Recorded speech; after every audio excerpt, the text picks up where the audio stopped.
Well, let's do a quick little before we get into anything. Let's do a quick little ASMR. Okay, right? sure. All right, here. Listen.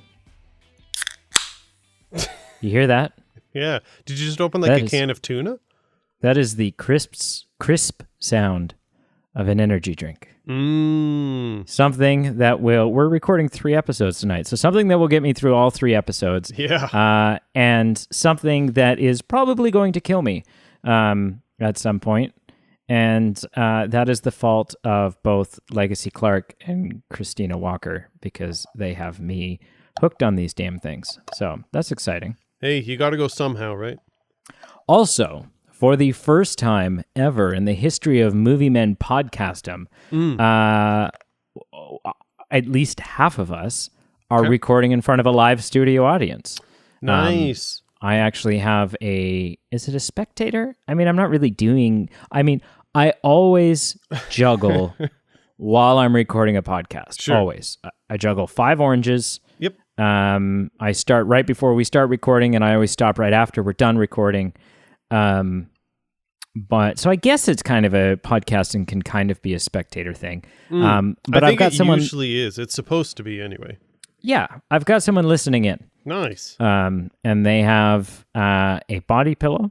Cool. And a blanket. Nice. And a roll of paper towel. And they're laying on the ground, and these are all acting as additional sound dampening. So really, part of the reason the show sounds so damn good today is because of that. Yeah. On a flip note, if it doesn't sound good, it's because I'm recording in a spot that I don't normally record in. I've never recorded in before. Sure. And so if it's a little reverby, that's why. That's okay. But wait. Oh, Hang on. Whoa, okay. whoa. Energy drink. Sorry, I just had to. On an unrelated note, I'll get that bail money as soon as I can, and we'll get you out of there, okay? Help me now.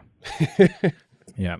Okay, All right. What do we got? We've got another episode, the 11th, in our James Bond series, where we smartly, foolishly, you decide, we decided to go through all of the James Bond films, the Eon and non-Eon, and to leading up to the newest one coming out, No Time to Die. And today, we're covering The Spy Who Loved Me, numero 11. It feels like we've been doing this for an eon. It feels so long. It's not quite halfway. And he checks his notes. We're not even halfway. Yeah. We're not halfway. Yeah. All right. But I was thinking the other day, and you know what? Honestly, I think I'm really looking forward to. I've said this before in the past. Sure. I think I'm looking forward to the Pierce Brosnan ones. Yes. I'm excited to get there. I'm really curious about Timothy Dalton. Sure. Yeah. But yeah, I'm just curious in general. But I think, like when I was a kid, even though I wasn't watching James Bond movies, when I was a kid, Pierce Brosnan was James Bond. For sure. Yes. And so to me, that's Bond.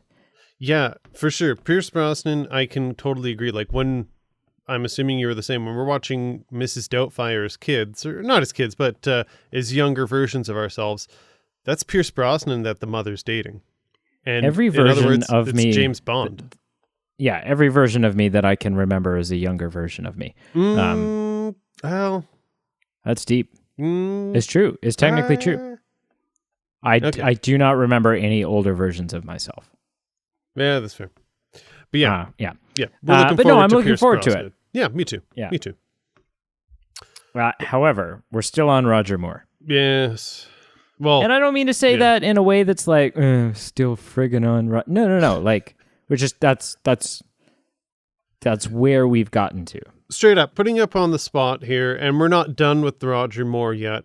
But who, like, if you had a weighing scale here, who do you enjoy more? I'm not saying who's more culturally appropriate for, maybe being less rapey or whatnot, but do you, like, Sean Connery and Roger Moore are the 2 most long-standing ones we've seen. Do you have a preference for one over the other? I mean, I will answer that. I think this is interesting.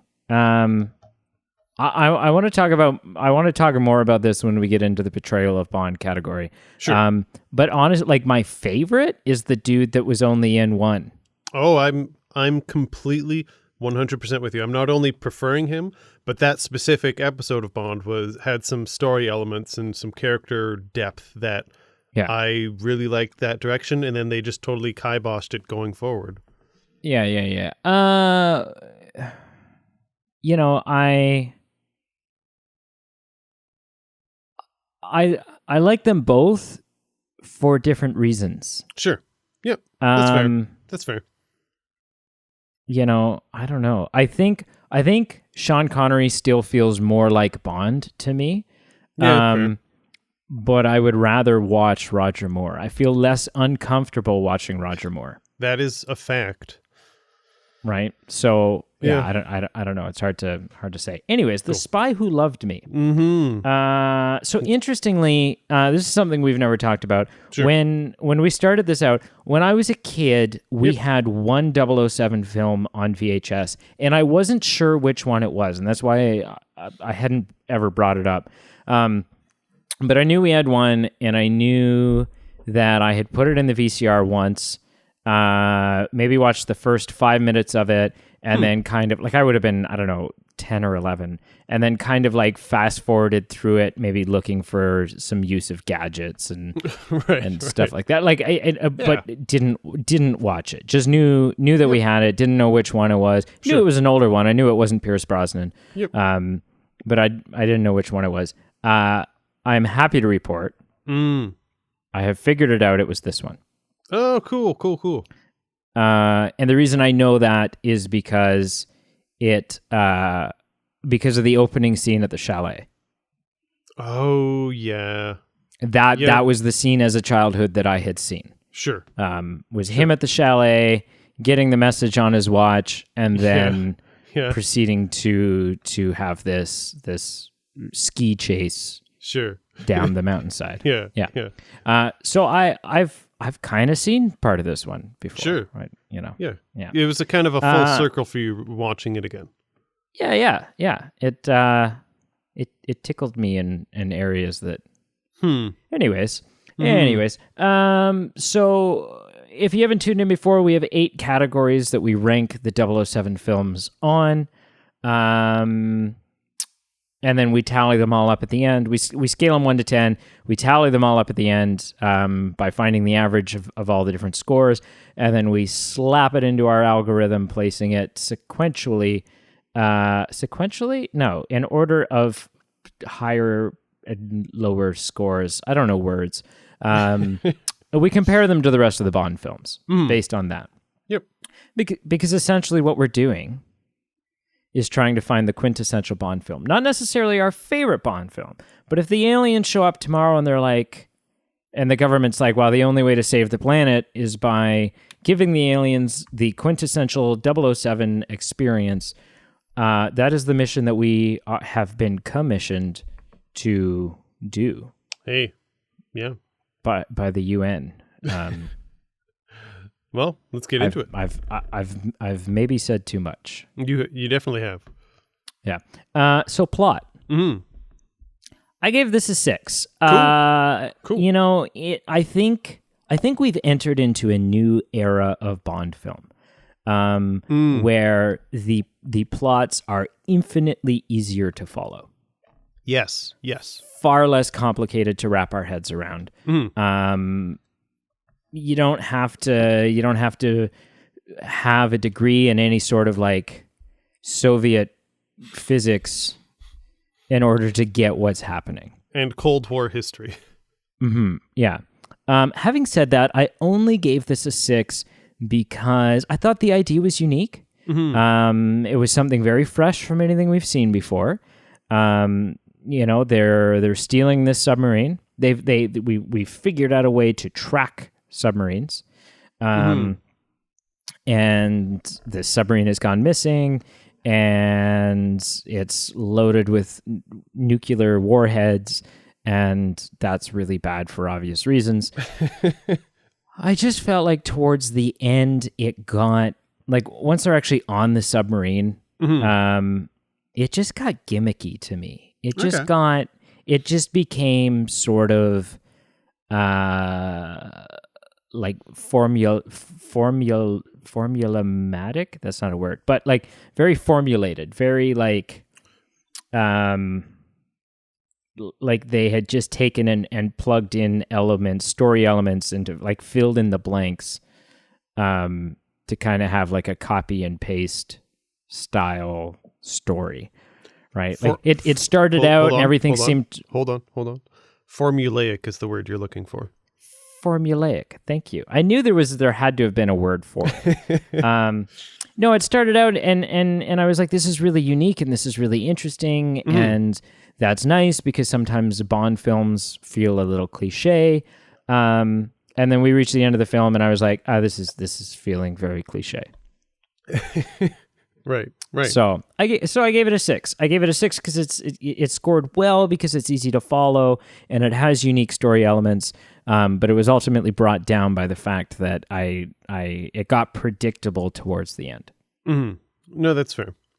For those that are familiar with us, these episodes are fun, these Bond episodes, because Brady and I sometimes have very different movie tastes, but sometimes we really align with our Bond scores, and sometimes we don't. So it's just kind of fun to see which Bond films we align on, and it's just kind of a fun, where did we align on this? Did we align on that? I was pretty close. I gave it a 5 out of 10, so I really was not that far off. Sure. My first thought was this is more like it. Like we have some nuclear submarine in distress due to some national conflict and crisis. It's not like you referenced, and I thought was really funny a few episodes ago. This isn't Miami Vice with some small potatoes drug scheme. Like this is a true This problem. is something worth calling yes, like someone with a license to kill. 100%. So that I was great with. The one thing as far as the plot related to the whole movie, I'm just finding them way too long. And these dang Bond films, like 2 hours, 2 hours is so superfluous for this. Like I do, kind of like you said, if you got partway through and then the ending was just kind of formulaic.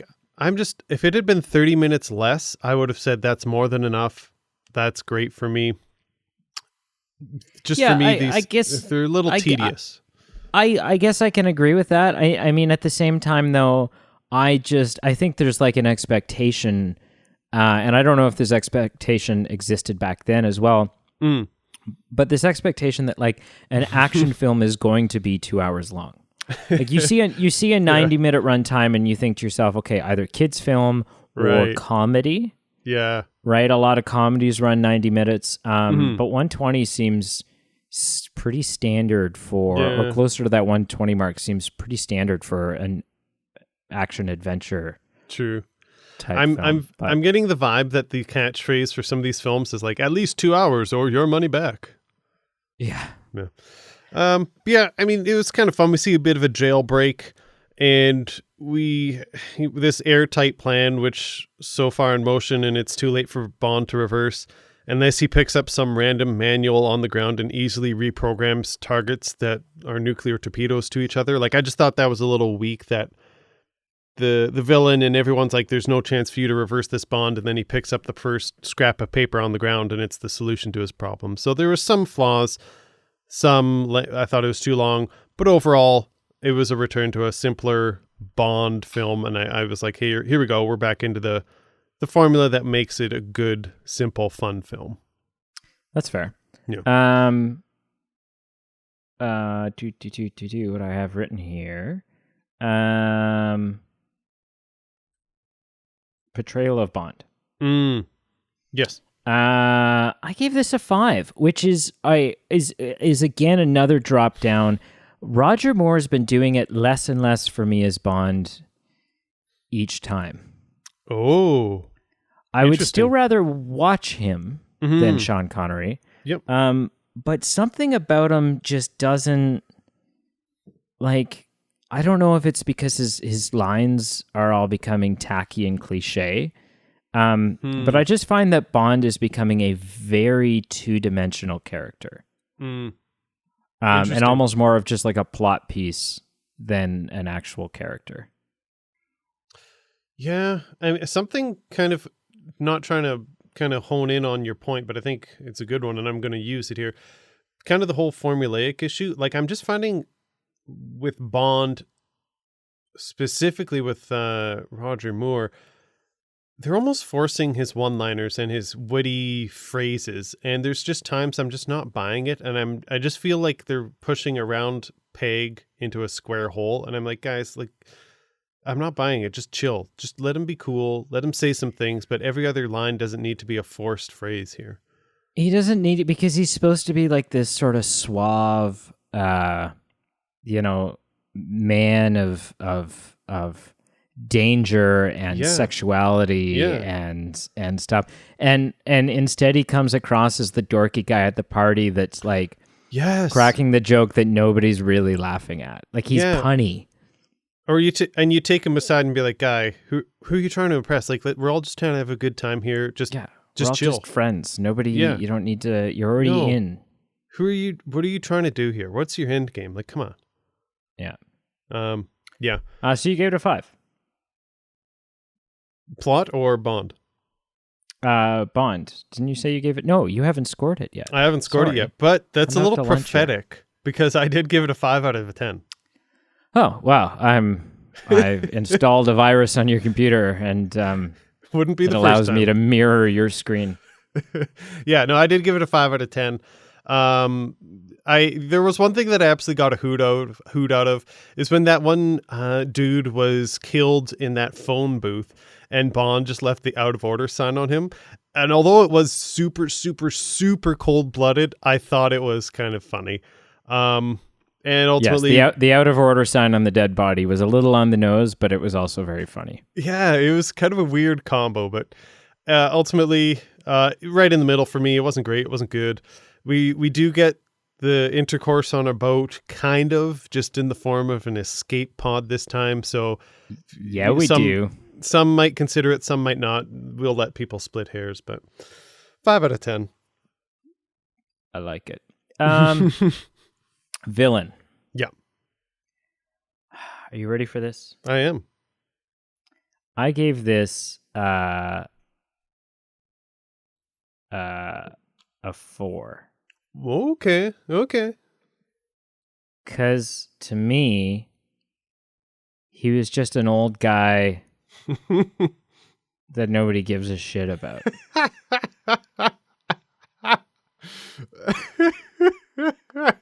I guess. Like, when you I put don't know. You've got all these, that. You've got all these other menacing Bond villains. Like we're just coming off of Christopher Lee.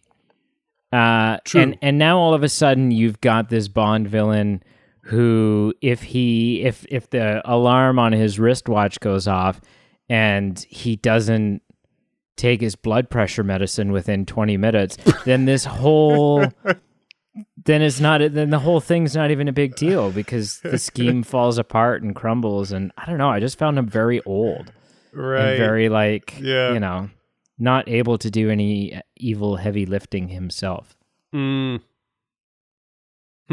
fair. So I give it a 4. I just didn't care. Yeah, hey, that's fair.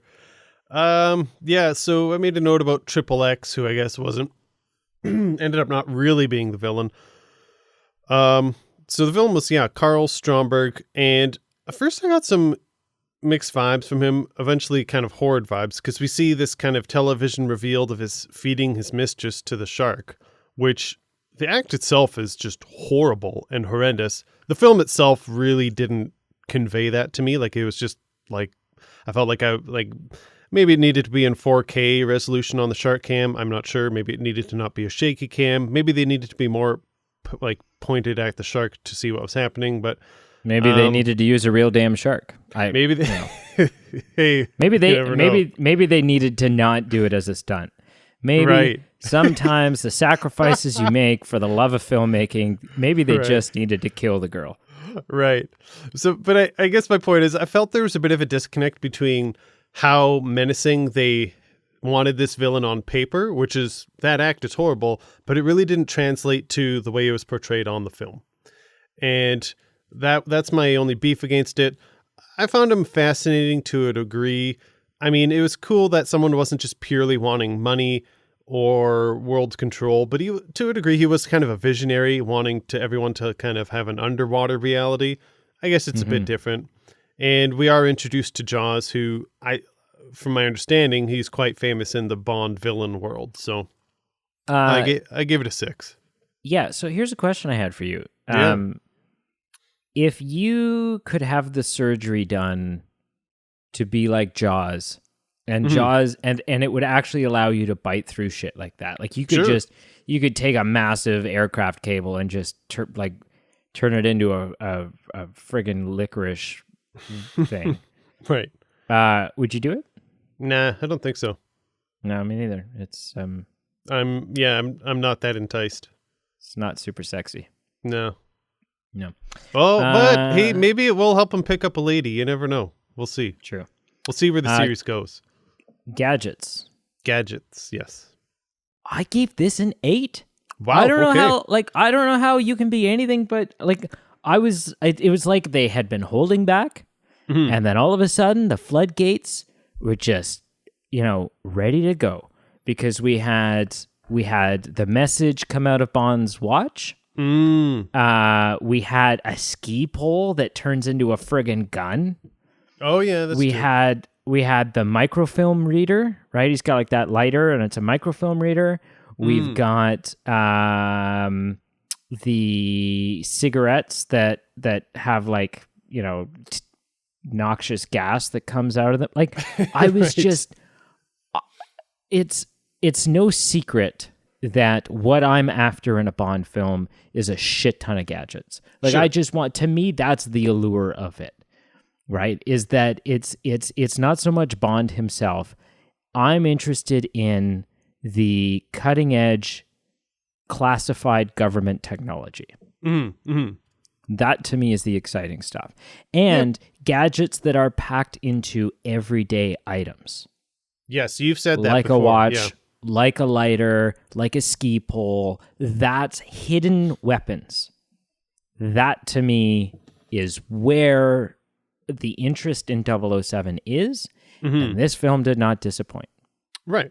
Fair enough. Yeah. I was more middle of the road. I give it a 5. So I wasn't disappointed. Right. Some of these past ones I've been disappointed with. I'm actually looking at it. Maybe I should have given it a bit higher. I'll go into it here. Obviously, very, very happy we had Q having more of a presence here. I was so in favor of that.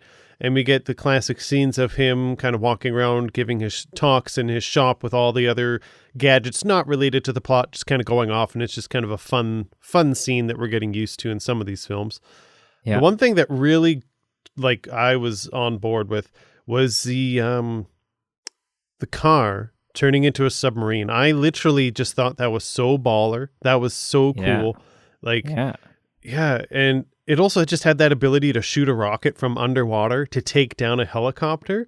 And that even, it went from being pretty good, borderline amazing, to just incredible in my mind. So cool.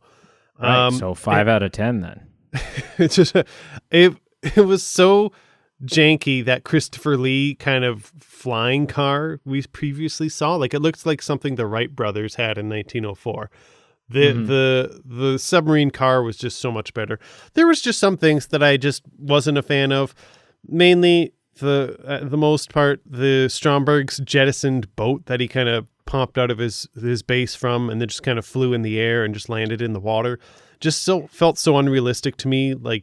They fell multiple stories. The occupants of the boat were fine. Didn't get any whiplash from landing on the water, and just kind of kept zooming on. Right. So there was a couple of things I had issues with, but 5 out of 10 is what I gave it. Maybe I should have been higher, but I'm okay with that. That's fair. Fights in action. I gave this an 8. Good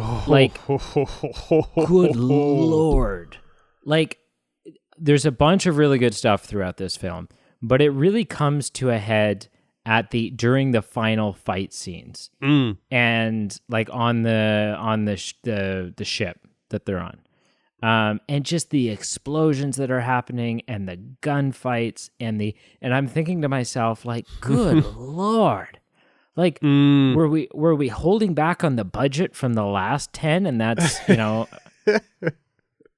Uncle Sam had a couple extra, it's right. It's just so I don't know. I'm not a big action guy, No. but I was enthralled by just the high energy and what was on the screen in front of me. So I gave it an 8. That's fair. I've got a few things to say. This is probably like my most heavily commented section. I gave it a 2.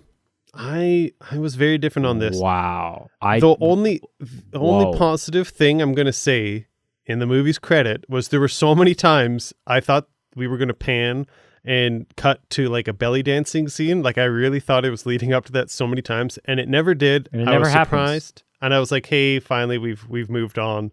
About time." We have transcended the belly dancing. For now. There was just a couple different times, so I just kind of got caught in it, and I was like, really, just, you know, there's a section where James is with the woman, and they're with Jaws, and they're holding Jaws at gunpoint, and someone goes to bend over to pick up the microfilm, and it's obviously within leg distance of Jaws kicking them, and I'm like, there's 2 of you, one of you pick it up, the other stand far away with a gun, like just coordinate yourselves. Don't fall into these gimmicky traps where he's going to get out of this, or have a team huddle before you. There's no rush. One of you has a gun. The other can do like just plan it out. Talk about it. There's no rush. There's no rush. Don't make dumb decisions. And there's a time where Jaws is chasing the 2 and he starts like biting like the hood off a car. And I'm like, just shoot that guy. Just shoot that fool. Shoot him. Shoot him now. With the fights in action, I just got tired of Jaws surviving stupid things. Like he survives scaffolding falling on him. He survives an electric shock. He survives getting booted off a train. He survives a fight with a shark. It just got to a point where I'm like, this is getting a little ridiculous. He should be dead. I loved that. I was like, he bit the shark. He like. Who the hell gets fed to a shark and then the guy eats the shark instead? Chuck Norris for one, but sashimi, please. Table 4. Okay. It's interesting. We have. I loved the stuff you didn't like. Yeah. The only thing, now this is the final thing I got to say. There was that group battle scene at the end where there was like Navy versus Stromberg's men. And to me, it just felt like nothing's changed. It felt very similar to the end of, I think what was it called? Thunderball, maybe? Regardless, it just felt like a huge group of people, and it felt like an old Western that I was watching. And the only redeeming part of the fight that I'm referring to from, I think it was Thunderball, was James Bond ninja starred the head of Spectre. So, like, I didn't like the fight, but at least there was one badass moment.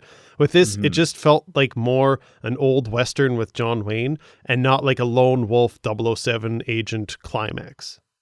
See, that's really fascinating to me because I disagree wholeheartedly. And I thought, like, as I'm watching it, like literally the note that I have here says the scale of the final fight. Like it just felt massive to me. But yeah, I'm not disagreeing. Cool. I'm not disagreeing it was massive, but yeah, I think we just see differently on it. Okay, Bond Girl. I gave this a 4, assuming like the Bond Girl is XXX. Yes. Yeah, absolutely. Yeah. I gave it a 4. I loved the reveal. Sure. Because it's like, I'll get my best agent on it, and XXX, and there's a dude in bed with a girl, right. And the dude keeps talking about how he's got to go, he's got a mission, he's got to, go deal with, and she's like, oh, come on, can't you stay another minute? 5 more minutes. All this, like, weak damsel kind of stuff. And then it's revealed, and then he gets up and leaves, and she like goes over to this little like jewelry box communication thing, and she's like, "This is XXX," and you're like, like, it's amazing. This is that their head agent is a female, which feels really progressive for the mid 70s. True point. Yeah. But yeah, But then ultimately, so I loved the reveal, but then I would have just loved, I don't know, I'm of two minds of this. I don't think I would have liked it if they didn't sleep together, because then it doesn't feel like that's what's supposed to happen. But at the same time, I just, particularly because of her rank and who she is, and I don't think that I enjoyed the fact. I know I didn't enjoy the fact that she was so wavering on her position with Bond. And I get lots of other girls have done this, but I don't know. It's just something about this time. It just felt wrong. It felt like she was really quick to abandon her, like she's ready to kill him at one point. She got a gun on him. She's like, the mission is the end of the movie. The mission is over. This bullet's for you, kid. Yeah, I'm gonna take you out. And he's like, okay, well, in my country, doomed men get one last request. And she says, granted. And he's like, let's get out of these wet things. And they start doing each other. And it's like, what? She's gonna kill you. You were about to put a bullet in his head. Yeah. Like, yeah. So I gave it a 4 just because I liked her. I liked her portrayal. I liked the actress. I didn't like how her character was written. Sure. That's fair. I was actually very close. I gave it a 3, so we're not far off. I think that's a really good point you made about the reveal for her. It really took our narratives and what we thought was going to happen and flipped them upside down on themselves. And it was, I think you're right. It's very progressive for the time. They probably didn't do enough with it, like you said. What I liked about it, she had a bit of a background. We see that she was someone, she loved someone, and that someone was killed by Bond. But ultimately, they didn't do enough with it. And ultimately, just as a character, it just doesn't feel natural that she just caves and just gives in to Bond's seduction instead of saying, hey, maybe I don't want to kill you, but I'm definitely not ready to just have a rebound fling with this random pervert here. So I give it a 3. That's fair. Yeah. Supporting characters. I gave this a 6. Okay. Yeah. I maybe could have been persuaded to go to a 7. Yeah. But definitely a strong 6. Q has a much bigger presence this time. And has just, is able to explain how, we already have a way of tracking airplanes by their heat signatures, and right. And so it's quite similar to with a submarine. We track them by their wake, and and just like his way of talking to me, and his mannerisms while he's talking, this particular actor is intoxicating. Like I could just sit and watch. Like I want to put The Secret Garden in his hands and be like, here, read it. Just read me a book, and I will sit and watch you and listen to you. So I gave it a 6. I don't know why I didn't give it higher. Or just, I could have used some more. That's fair. I give it a 4. I'm wondering if I need to reevaluate what I'm measuring this category based on. I think the reason I didn't give it higher was yes, Q was good, but I'm wondering what else swayed my decision in this, and there wasn't much else to go on. So I'm wondering if I just need to limit or reduce my expectations for supporting characters and just base it off the limited amount that we have. But ultimately, Q, literally popping into every scene, correcting people, just quite funny, quite witty, and just he was good for a laugh, and him alone was a great supporting character. And maybe I just need to just measure it on that from going forward. But for when I marked this, I gave it a 4 out of 10 just because beyond Q, there wasn't a whole lot going on. Yeah. I think, did you give it a 4? I gave it a 4. I think you gave it a 3. No, supporting character, I gave 4. Oh, you gave it a 4. I gave it a 6. Sorry. Hey, the caffeine is surging. It takes time. And I'm losing control. Bond song is our final category, our final official category. Yes. I gave it a 4. I remember and I'll tell you why I gave it a 4. I remember at the time thinking, this sounds good. Yep. It's the No One Does It Better. Right. And that's all I remember, and it's not stuck in my head. Yet Live and Let Die is still stuck in my head, and Oh, to yeah. to a point, still so is Goldfinger. Yes. And so it was on point as far as how it sounded, but it was super forgettable. Yeah, for sure. And so yeah, the forgettability brought it way down for me. That's fair. I gave it the exact same score. I gave it a 4 out of 10. I know this is more just about the overall soundtrack. It was cool kind of having this 007 tempo to the soundtrack, but had a bit of a groovy vibe infused into it. And I was just picking it up, like there specifically It's like the the 70s, man. Yeah, the opening ski montage, some different sequences. I thought it was cool, and I thought it was just fun. But yeah, the song "Nobody Does It Better Than You." At first, I really didn't like it. I warmed up to it a little bit. I just think the concept and the message of the song is a little farcical in nature. And Sure. by warming up to it, I mean I warmed up to a 4, so I'm not giving it anywhere near close to Live and Let Die or anything really well, but it just didn't crater and it didn't get a 1 or a 2. So I give it a 4. All right. Okay, so slap me across both butt cheeks with your your bonus category. I'm not going to slap any butt cheeks, but I will give you the one-liner category. That's fair. And sometimes I ask too much of you. You I do. acknowledge that. A lot. No, so I touched on this before. I made a note here in my one-liner category. There's almost just too many. The film leaned a bit too much on it, and it felt like every other line was a forced, witty pun or kind of one-liner. There was a couple that were okay, or at least I chuckled a bit. I'm not sure if they're great, but just when some scaffolding falls on Jaws in Egypt, James Bond goes, "Egyptian builders," and I thought, okay. Which right. I thought was actually, that line made me uncomfortable. I was like, is this super racist? Like, I don't know. It felt really insensitive to me. If you felt that was insensitive, so's this next one when Bond literally says, quote unquote, women drivers.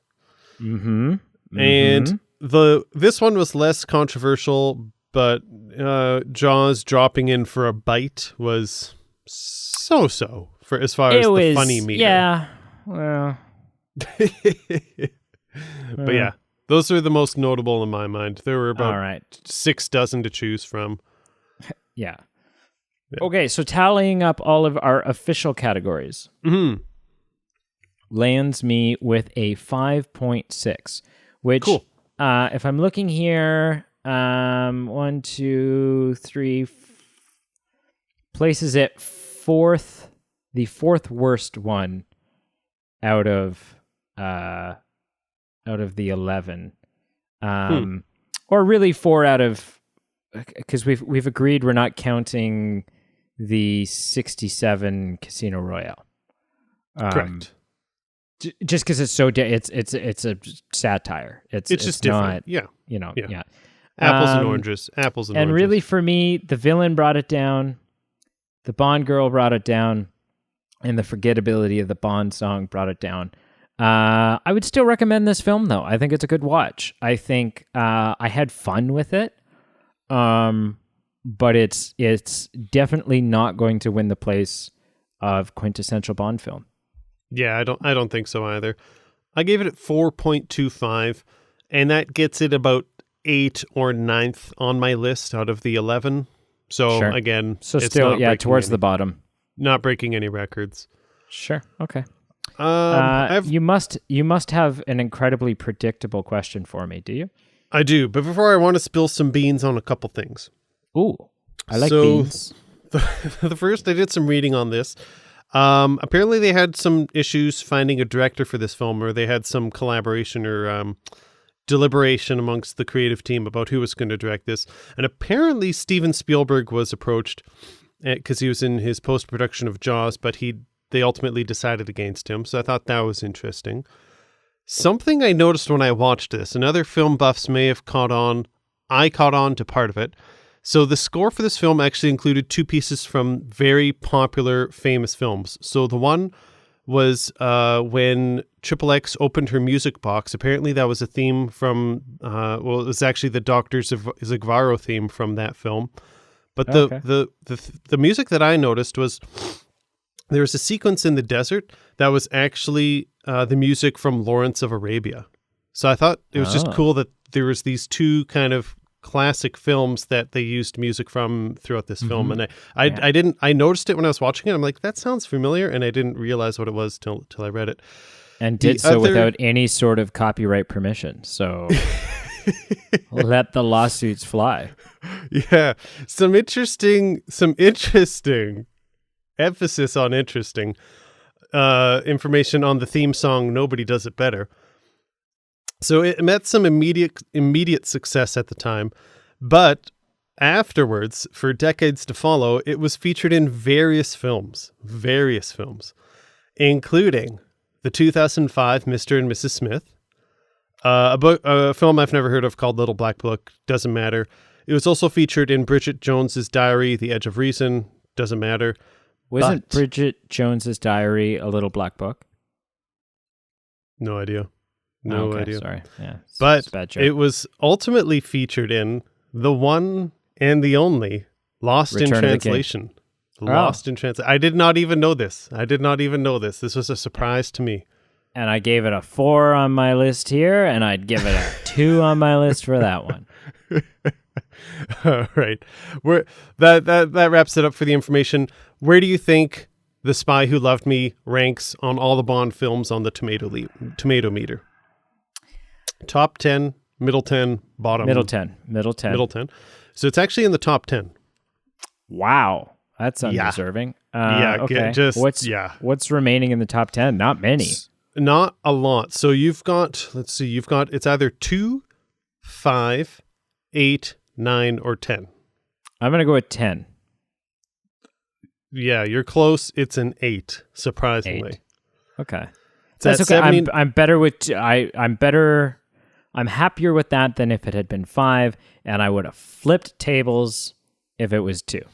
Podcast over if it's at number 2. Yeah, I quit. Yeah, I quit. 79% on the tomato meter. Good for 8th overall of all the 26 current James Bond films. And you know what? I don't think it's a bad film.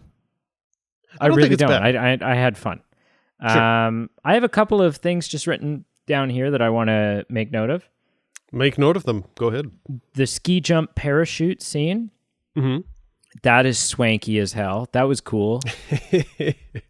I really enjoyed that. I was like, man, he's not going to make this jump. Like, at first I thought it was something ridiculous because we see him make the jump and I'm like, he's not going to, like, both legs are screwed. Like, there's no way he's going to survive this. Right. And then he whips out a parachute and that's cool. Yeah. Although I didn't like the villain in this movie, he has got, and there's no other way to describe this. Sure. A bougie layer. What do you mean? Do you know the word bougie? It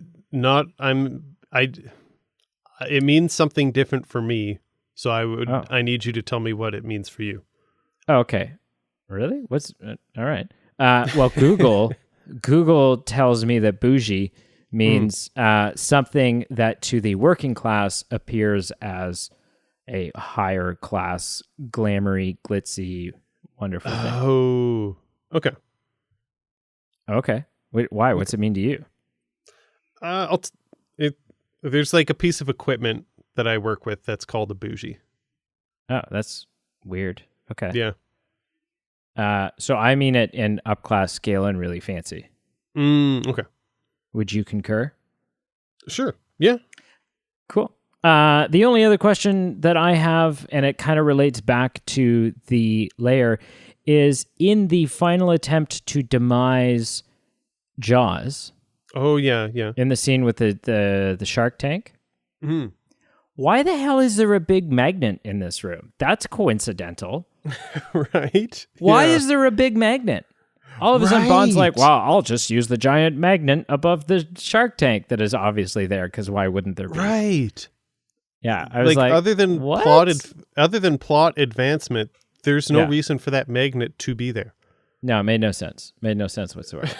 But Right. wrap this thing up, lick it, put a bow on it, stamp it, snuggle it, do whatever you need to do, but tell people where they can listen to more of our show and how they can get in touch with us. Cool. Well, check out the links below. Follow us officially if you haven't done so already on Facebook, Instagram, Twitter.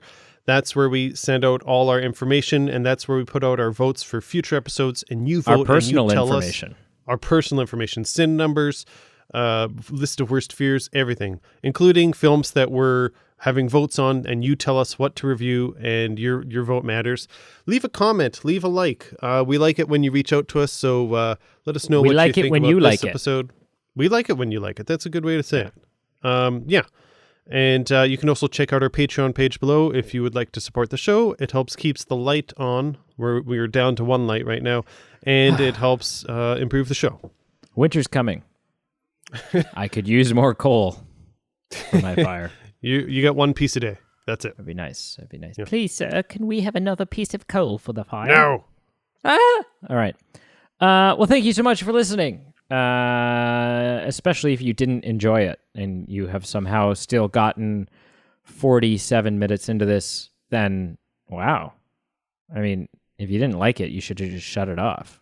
The hell is the matter with you? Mm.